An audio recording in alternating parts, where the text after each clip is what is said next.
Hey guys, I am live.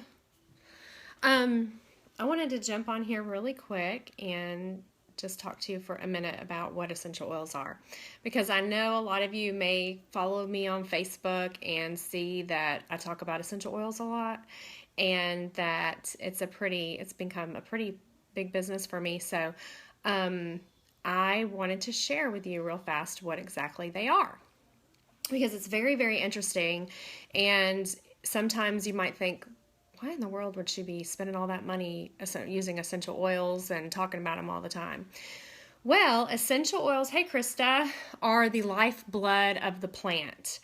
And what that means is, I know if you ever go outside and you take a leaf or a flower and you hold it in your hand and you break it, you will notice that there's a substance that comes out of that plant.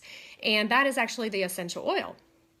So the essential oil gives the plant life. Without the essential oil in the plant, there's no life. So just like in the plant, the essential oils work a lot of the same way as they do in the plant as they do in the human body. And essential oils actually fit like a glove to the human body.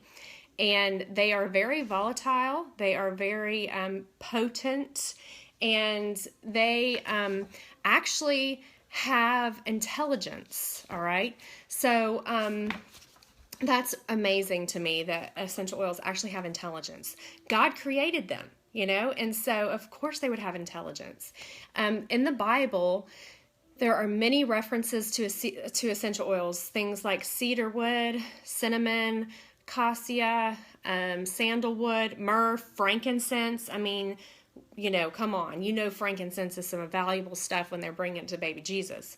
So, amazing, amazing things. Some people think that essential oils are some new thing, some trendy new thing, but they're not. They've been used since the beginning of time. Hundreds of references to essential oils in the Bible. There are some different ways that you can use essential oils. And those ways are through inhalation. So you can get a diffuser that actually vibrates. Don't be confused with like a humidifier.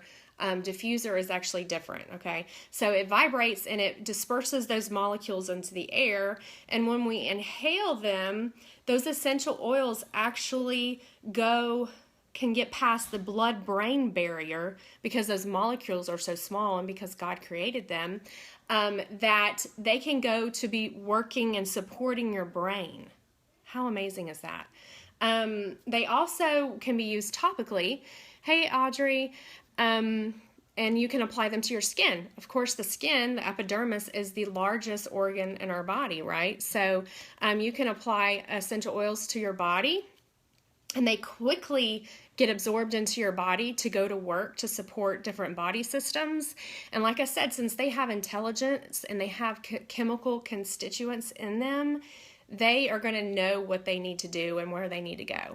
So that's pretty awesome. Also, another way to use essential oils is through internally. All right, we actually have a Vitality line that is strictly for internal use. And you can take them in a capsule, you can put them under your tongue, things like that to get them into your body quickly. Now, don't be confused with essential oils as far as like fatty oils go, okay? Fatty oils and essential oils are two different things. Essential oils actually do not have a greasy texture to them. When I first started using essential oils, I actually thought that they would be like the fatty oils. So I was worried, oh my goodness, don't get them on your clothes or something like that. But they are completely different. A fatty oil is actually from the seed, and essential oils are from the plants, the shrubs, the flowers, the actual tree, the bark. So that's pretty cool. Like I said, they are distilled from the plant. So, and something to be that I consider is also how they're distilled. So you want to make sure that whatever, hey hope, essential oils that you're using, that they are distilled properly. You don't want them to have too high of a heat or too much pressure. You want to make sure that whoever is distilling your essential oils or your plants, whoever's distilling your plants knows what they're doing, okay? Because sometimes even there are companies that use solvents to in the distillation process to get those essential oils out. So you want to make sure you stay away from that. It's very easy for people to say they're 100% pure, but they're not. So I recommend that you just do your research. Also, the molecular rings of essential oil are amazing. So, I love chemistry and I love learning about how they actually work and what they do in the body. So, researching the chemistry of it is something like this. I'm such a chemistry nerd and I love to learn about that. So, I won't bore you with all that stuff. But something essential oils can do is they can actually pass through the tissues, like I said, because the molecules are so tiny, and they can actually go into the cell walls and cell membranes. Oh, that's crazy to me. Remember, they have intelligence. So they can go to work in the different body systems that we need them to work in. They do not spoil or go rancid either. So just remember that. Something that's pretty cool and to know is that since the essential oils, so many people are making them right now. I mean, you just got to be very careful about what you're using.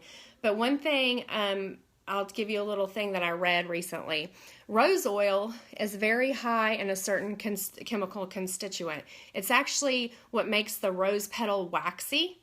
And so it takes 5,000 pounds of rose petals to distill 1 kilo, to come up with 1 kilo of essential oil. Okay, that is a ton. So you know how much a dozen roses are, right? They're expensive. They're very expensive. So rose oil would be extremely expensive. So if you ever buy rose oil from somewhere else besides, my preferred brand, make sure you look at it, because rose oil actually should be very, very thick. It should not be thin whatsoever. In fact, it almost is so thick that you can't get it out of the bottle and you wonder if any is even in there, because of that chemical constituent that makes the waxy feeling on the petal.